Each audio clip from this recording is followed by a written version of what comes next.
Ribuan, bahkan jutaan tahun yang lalu, jauh sebelum jejak kaki manusia menginjak bumi, jauh sebelum manusia pertama diciptakan, Allah telah menciptakan dua makhluk agung untuk mengelola alam semesta. Malaikat sebagai penghuni langit diciptakan dari cahaya dan hanya mengenal ketaatan mutlak. Sementara jin sebagai penghuni bumi diciptakan dari api yang membara dan diberi akal serta kehendak bebas. Rasulullah Shallallahu Alaihi Wasallam bersabda, "Khuliqatil malaikatu min nur, wa khuliqal jannu min marijin min nar, wa khuliqa Adamu mimma wusifa lakum." Malaikat itu diciptakan dari cahaya, jin diciptakan dari api yang menyala-nyala, sedangkan Adam diciptakan dari apa yang telah dijelaskan kepada kalian. Hadis riwayat Muslim. Firman Allah dalam surah Al-Hijr ayat 27 juga menjadi saksi. Wal janna khalaqnahu min qablu min naris samum. Sebelumnya kami telah menciptakan jin dari api yang sangat panas.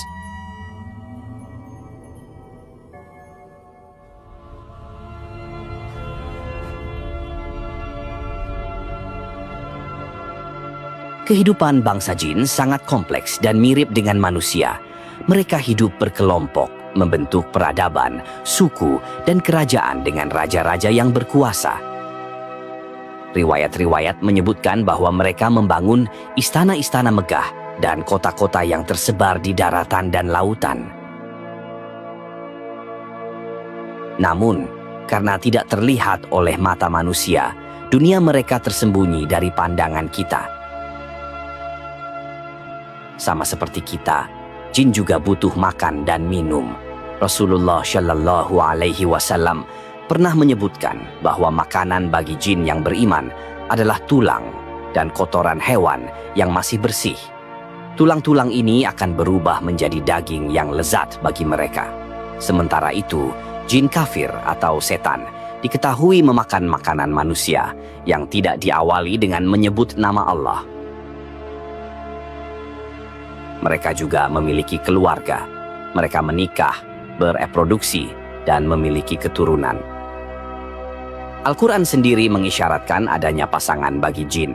Dan yang paling jelas, kita tahu iblis memiliki keturunan yang terus-menerus berusaha menyesatkan manusia. Meskipun bentuk asli mereka tidak terlihat, mereka bisa mengubah wujud, bahkan menyerupai manusia atau hewan. Tujuan utama penciptaan mereka, sama seperti manusia, adalah untuk beribadah kepada Allah Subhanahu wa Ta'ala, sebagaimana dijelaskan dalam surah Az-Zariyat ayat 56. "Wa ma khalaqtul jinna wal insa illa liya'buduni." Tidaklah aku menciptakan jin dan manusia kecuali untuk beribadah kepadaku.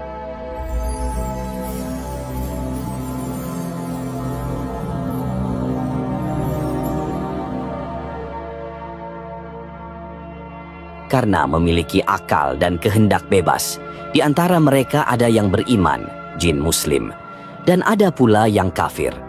Jin muslim beriman kepada Allah dan melaksanakan ibadah, sementara jin kafir menolak ajarannya. Sayangnya, mayoritas dari mereka seiring berjalannya waktu melupakan tujuan mulia ini. Kedurhakaan dan nafsu mereka memuncak. Bumi yang seharusnya menjadi tempat yang damai berubah menjadi medan perang. Bangsa jin saling membunuh, berbuat kerusakan, dan menumpahkan darah. Kekacauan ini begitu dahsyat sehingga bumi menjadi tidak layak huni.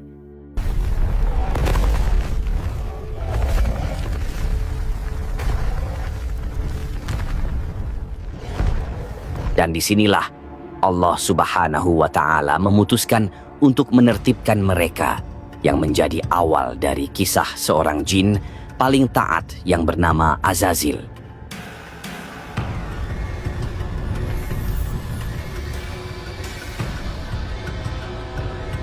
Di tengah-tengah kekacauan yang dibuat oleh bangsa jin, ada satu sosok yang sinarnya paling terang. Namanya adalah Azazil. Ia bukan malaikat, melainkan jin yang paling saleh. Ketaatan dan ibadahnya kepada Allah begitu luar biasa, melampaui jin lainnya, bahkan membuat para malaikat mengaguminya. Berdasarkan riwayat dari para ulama terkemuka seperti Syekh Abu Al-Laits As-Samarqandi dan Imam Al-Ghazali, Azazil bukanlah sosok biasa. Ia adalah pemimpin para malaikat Karubiyun yang merupakan malaikat-malaikat terdekat dengan Allah. Ia pernah menjadi penjaga surga selama 40.000 tahun dan memimpin malaikat melakukan tawaf di Arsy selama 14.000 tahun.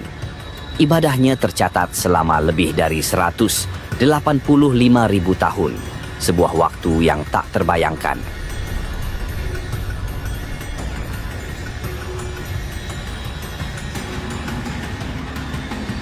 Karena ketulusan dan ketaatannya yang tiada tara, Allah mengangkat derajatnya setinggi-tingginya. Ia diperbolehkan tinggal di surga, di tengah-tengah para malaikat yang suci, bahkan menjadi imam bagi mereka dalam beribadah. Posisinya yang terhormat membuat semua malaikat menghormatinya. Azazil menjadi simbol ketaatan yang sempurna dari makhluk yang memiliki kehendak bebas. Ia dikenal sebagai Azazil, yang berarti yang dihormati atau yang disayangi. Ia adalah jin paling mulia yang pernah ada. Ketika kerusakan yang dibuat oleh jin di bumi sudah tak terkendali, Allah memutuskan untuk membersihkan bumi. Untuk tugas besar ini, Allah memilih Azazil. Ia memimpin pasukan malaikat turun ke bumi. Di bawah kepemimpinannya, para malaikat menaklukkan jin-jin yang durhaka, mengusir mereka ke tempat-tempat terpencil seperti pulau-pulau terasing, lembah-lembah tersembunyi, dan dasar lautan. Sebagian dari mereka yang membangkang dan melawan dibunuh, sementara yang lainnya ditawan.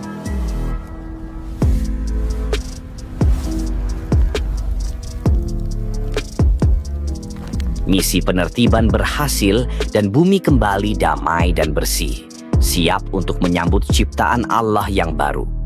Setelah menuntaskan tugasnya, Azazil kembali ke surga dengan kemuliaan yang semakin bertambah.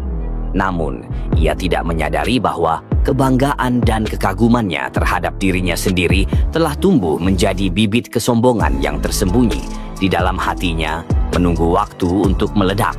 Dan ujian terberat itu akan segera datang. Setelah bumi dibersihkan dan ditertibkan, Allah mengumumkan sebuah rencana besar. Sebuah rencana yang akan mengguncang surga dan takdir semesta. Allah berfirman kepada para malaikat, "Sesungguhnya aku akan menciptakan seorang khalifah di muka bumi." Para malaikat yang telah menyaksikan kerusakan yang dibuat oleh bangsa jin di bumi merasa heran. Mereka bertanya, "Mengapa engkau hendak menjadikan di bumi itu orang yang akan membuat kerusakan padanya dan menumpahkan darah? Padahal kami senantiasa bertasbih dengan memuji engkau dan menyucikan engkau." Pertanyaan ini menunjukkan kekhawatiran mereka berdasarkan pengalaman masa lalu. Namun, Allah menjawab dengan penuh hikmah, "Sesungguhnya aku lebih mengetahui apa yang tidak kalian ketahui." Makhluk baru ini adalah Adam, manusia pertama. Allah menciptakannya dari segumpal tanah kering yang dicampur dengan air, sebuah materi yang sangat berbeda dari api tempat jin diciptakan.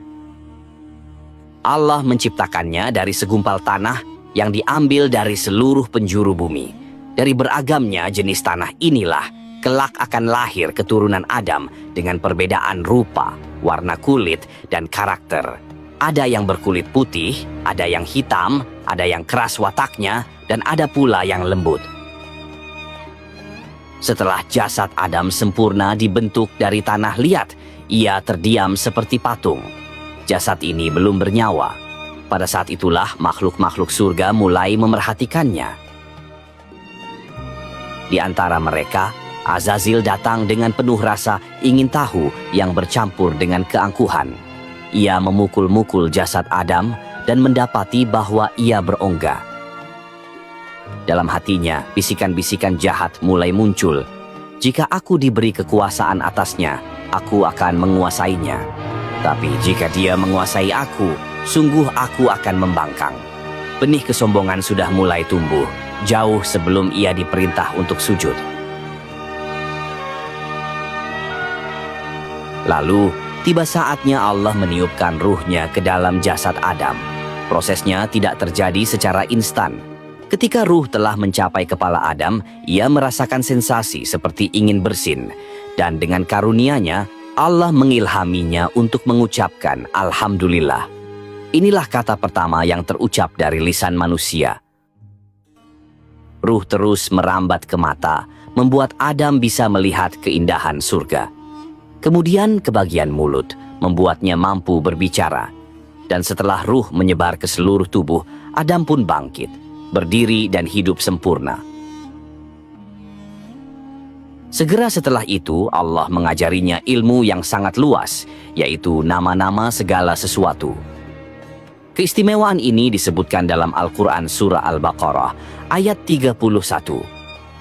وَعَلَّمَ آدَمَ الْأَسْمَاءَ كُلَّهَا ثُمَّ عَرَضَهُمْ عَلَى الْمَلَائِكَةِ فَقَالَ أَنْبِئُونِي بِأَسْمَاءِ هَؤُلَاءِ إِنْ كُنْتُمْ صَادِقِينَ. Dan dia mengajarkan kepada Adam nama-nama benda seluruhnya. Kemudian dia memperlihatkannya kepada para malaikat, seraya berfirman, "Sebutkan kepadaku nama-nama benda ini jika kamu benar." Keistimewaan ilmu yang diberikan kepada Adam ini menjadi bukti kemuliaan manusia yang bahkan tidak dimiliki oleh para malaikat.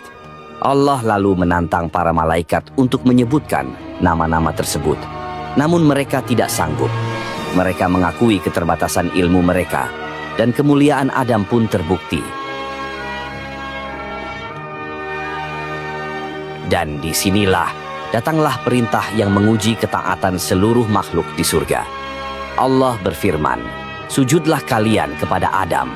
Ini adalah perintah sujud penghormatan, sebuah pengakuan atas kemuliaan dan kedudukan Adam sebagai khalifah. Ini bukan sujud penyembahan kepada Adam, melainkan sujud ketaatan kepada Allah yang telah memerintahkan.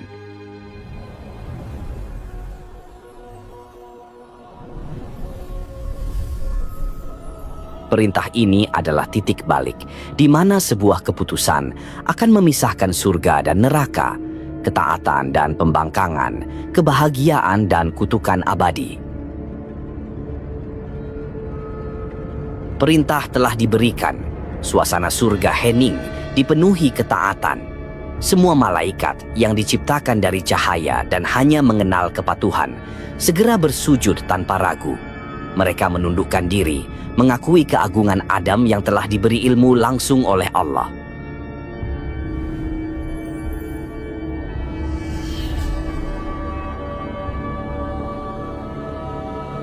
Namun, ada satu makhluk yang tidak bergerak.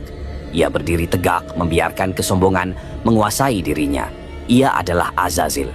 Azazil memandang Adam dengan tatapan meremehkan. Di benaknya, ia merasa lebih mulia. Bagaimana mungkin aku, yang diciptakan dari api, yang telah beribadah selama puluhan ribu tahun, harus sujud kepada makhluk yang diciptakan dari tanah liat?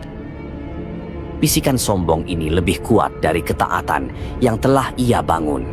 Ketika Allah bertanya, "Apa yang menghalangimu untuk sujud kepada Adam, padahal aku telah memerintahkanmu?" "Aku lebih baik darinya. Engkau ciptakan aku dari api, sedangkan dia engkau ciptakan dari tanah." Penolakan ini adalah sebuah dosa besar, sebuah pemberontakan pertama terhadap Allah. Ia tidak hanya menolak perintah, tetapi juga berani membandingkan dirinya dengan ciptaan Allah lainnya, menganggap materi penciptaannya lebih unggul. Kesombongan dan rasa cemburu telah meruntuhkan semua kemuliaan yang ia miliki. Allah Subhanahu wa Ta'ala sangat murka. Keistimewaan Azazil dicabut dan ia dilaknat. Dengan satu firman-Nya, Allah mengusirnya dari surga. "Keluar dari surga ini, karena sesungguhnya kamu telah dikutuk, dan sesungguhnya kutukanku tetap atasmu sampai hari pembalasan." Segala keindahan dan ketaatan Azazil lenyap seketika, digantikan oleh kegelapan dan kehinaan. Kejatuhan itu begitu menyakitkan. Dari makhluk yang paling mulia, Azazil kini menjadi makhluk yang paling hina. Segala keagungan yang ia miliki selama ribuan tahun musnah dalam sekejap karena satu dosa, kesombongan. Allah melaknatnya dan sejak saat itu namanya bukan lagi Azazil. Ia dikenal dengan nama Iblis yang berasal dari kata ablasa yang berarti putus asa dari rahmat Allah. Nama ini menjadi simbol keputusasaan dan kekufuran abadi. Dengan penuh kebencian dan dendam, Iblis memohon kepada Allah, Tuhanku, berilah aku penangguhan sampai hari mereka dibangkitkan. Iblis meminta agar usianya dipanjangkan hingga hari kiamat, sebuah permintaan yang aneh dari makhluk yang baru saja dilaknat. Allah mengabulkan permohonannya. Sesungguhnya kamu termasuk orang-orang yang diberi tangguh. Permintaan ini dikabulkan sebagai ujian bagi seluruh umat manusia. Dengan waktu yang diberikan, Iblis bersumpah di hadapan Allah untuk menyesatkan seluruh anak cucu Adam. Ya Tuhanku, oleh sebab Engkau telah memutuskan bahwa aku sesat, pasti aku akan menjadikan mereka memandang baik perbuatan maksiat di muka bumi. Dan pasti aku akan menyesatkan mereka semuanya, kecuali hamba-hamba Engkau yang mukhlis, yang ikhlas di antara mereka. Kisah Azazil menjadi iblis adalah pengingat abadi bagi kita, bahwa ibadah dan ilmu tidak menjamin keselamatan jika hati dipenuhi kesombongan. Bahwa kejatuhan terbesar bukanlah dari posisi yang tinggi, melainkan dari hati yang menolak kebenaran. Dan sejak saat itu, pertarungan antara kebenaran dan kebatilan, antara manusia dan iblis, telah dimulai. Sebuah pertarungan yang akan terus berlangsung hingga hari kiamat.